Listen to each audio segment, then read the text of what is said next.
প্রায় ৯ মাস পর আবারও উত্তরের রেলপথ দিয়ে বাংলাদেশ ও ভারতের মধ্যে বাণিজ্যিক পণ্য পরিবহন শুরু হয়েছে।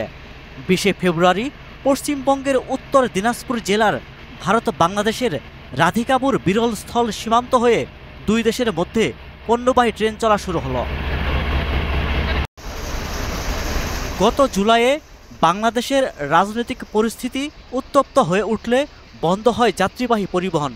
তার আগে অবশ্য চাহিদা না থাকার কারণে মে মাসেই বন্ধ হয়ে যায় রাধিকাপুর বিরল সীমান্ত হয়ে বাংলাদেশমুখী পণ্যবাহী ট্রেন চলাচল।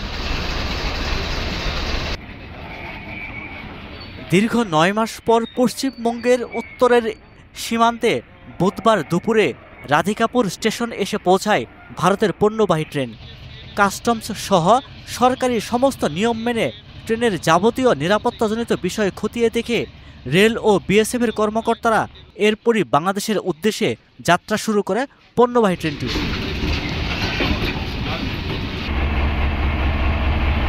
রাধিকাপুর রেল স্টেশনের স্টেশন মাস্টার সঙ্গীত দত্ত জানান, দীর্ঘদিন পর আজ থেকে চালু হলো এই ট্রেন। তিনি বলেন, ৪৬টি বগি নিয়ে এই ট্রেন বাংলাদেশের বিরলে পৌঁছাবে। চীনামাটির প্লেট তৈরির ডাস্ট পাউডার দিয়ে এই ট্রেন আজ রওনা দিয়েছে বাংলাদেশের উদ্দেশ্যে।